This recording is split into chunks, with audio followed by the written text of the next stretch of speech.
जय श्री कृष्णा।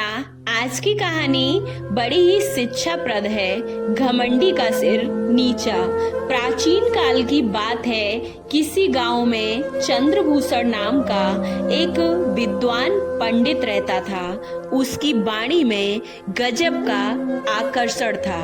वह भागवत कथा सुनाने में अत्यंत ही निपुण था। उसकी वाणी से कथा सार सुनकर लोग मंत्रमुग्ध हो जाते थे।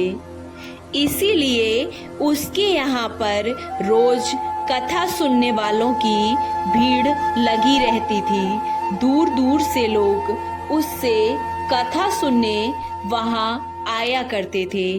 चंद्रभूषण से भागवत कथा सुनने के लिए बहुत ही लोग आते जाते रहते थे। उसी गांव में एक दूसरे पंडित जी भी रहते थे। नाम था नव्यार। पढ़े लिखे तो बहुत थे, पर वे थे बहुत ही घमंडी। स्वयं को बहुत बड़ा विद्वान समझा करते थे।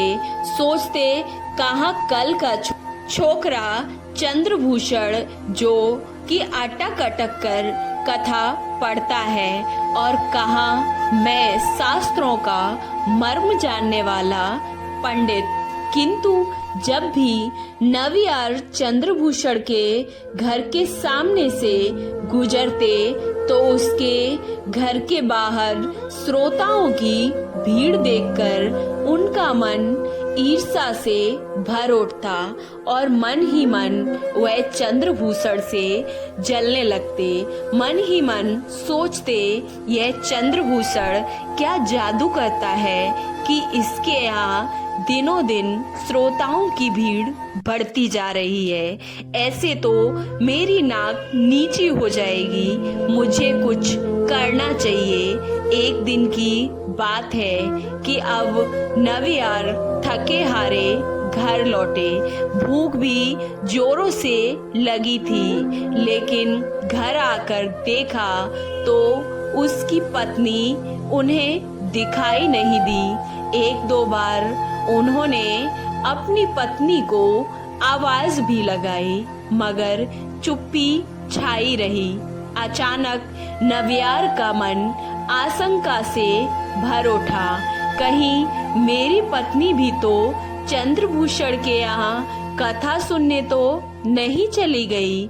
ईर्ष्या और क्रोध से नव्यार के नथुने फड़फड़ाने लगे और एक पल उन्हें 1000 घंटे के बराबर लग रहा था। अब नव्यार अत्यंत ही व्याकुल हो उठे। अब जब नव्यार से रहा नहीं गया तो वह चंद्रभूषण के घर के आगे चल दिए। चंद्रभूषण के दरवाजे पर नव्यार जब पहुँचे तो पहुंचकर वह ठिठक गए। वहाँ श्रोताओं की अपार भीड़ थी और सारे श्रोता मंत्रमुग्ध होकर कथा सुन रहे थे।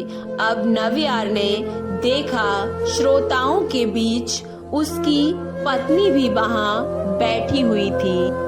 बस अब फिर क्या था, उनका क्रोध भड़क उठा।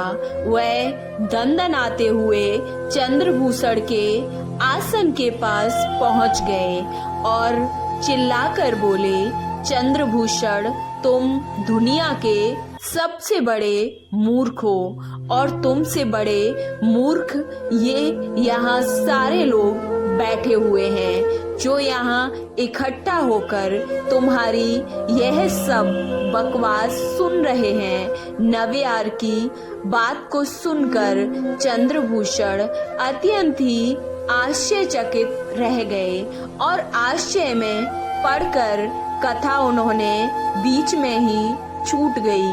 सारे श्रोता नव्यार को बुरा भला कहते हुए वहां से अपने अपने घर लौटकर चल दिए और घर पहुंचकर बाकी बचा गुस्सा नव्यार ने अब अपनी पत्नी पर निकाला। बोले, क्या जरूरत थी तुम्हें वहां पर जाने की?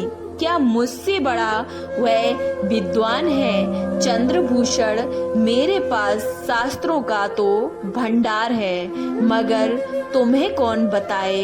लगता है तुम्हारी खोपड़ी में तो बुद्धि ही नहीं है। क्यों अपने मुंह मियाँ मिट्ठू बनते हो? तुम ऐसे ही बड़े तो हो चंद्रभूषण की तरह। इतने सारे लोग यहाँ पर इकट्ठा कर कर तुम दिखाओ, मैं तुम्हारे ज्ञान को मान लूंगी। अब मैं तुम्हारी जल्लीकटी रोज रोज सुनती हूँ। अब तुम दूसरों को भी अपमानित करने लगे। तुम्हें कोई और काम नहीं सिवा ईर्ष्या के। इतना कहकर तिल मिलाती हुई नवियार की पत्नी भीतर चली गई। वह अत्यंत ही क्रोध में थी। उस रात दोनों में से किसी ने भी भोजन नहीं किया। पत्नी तो थोड़ी देर में ही सो गई, पर नवियार को अभी तक नींद नहीं आई थी। नवियार की आंखों में बिल्कुल भी नींद नहीं थी। शाम की सारी घटना जैसे उनकी आंखों में तैर रही थी। रह रहकर उसी घटना के बारे में सोचते रहे। आखिर मैंने चंद्रभूषण का अपमान क्यों किया? वह जितना सोचते उनकी बेचैनी उतनी ही और अधिक बढ़ जाती। बाहर काफी सर्दी थी, मगर गला सूखने के कारण वह बार बार पानी भी पी रहे थे। यही बात सोचते सोचते उनका सारा गुस्सा पश्चाताप में बदल गया। और यह मैंने क्या किया? यह मुझसे क्या हो गया? मैंने इतना बड़ा पाप कैसे किया? मेरे मन में भगवान की भक्ति के नाम पर इतना द्वेष कैसे आया? और चंद्रभूषण के स्वभाव में इतनी विनम्रता कैसे है? इतना अपमान सहने के बाद भी वह एक शब्द न बोला। जैसे ही भोर का तारा दिखा, अब नवियार ने पश्चाताप प्रकट करने हेतु चंद्रभूषण के घर जाने के लिए अपना दरवाजा खोला। उन्होंने देखा चौखट के पास कोई आदमी वहाँ कम्बल ओढ़े बैठा है। वह जाड़े से सिकुड़ रहा था। जैसे ही नवियार ने कदम आगे बढ़ाया, वह उनके पैर छूने के लिए आगे बढ़ा। यह क्या करते हो? कौन हो तुम और यहाँ कैसे आए हो?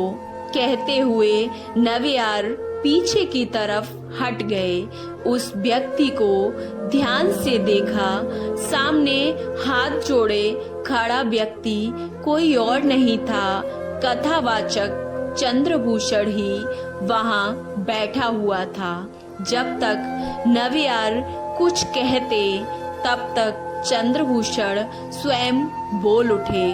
आपने अच्छा ही किया जो मेरा दोष मुझे बता दिया, लेकिन लगता है आप मुझसे अभी तक नाराज हैं। मैं रात भर यहाँ बैठकर आपका इंतजार करता रहा।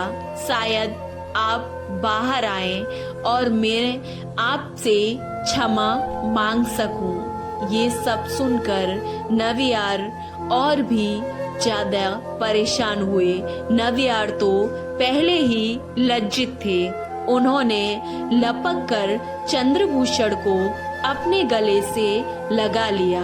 बोले, भाई, दोस्त मेरा है, तुम्हारा नहीं। मैं घमंड में अंधा हो गया था।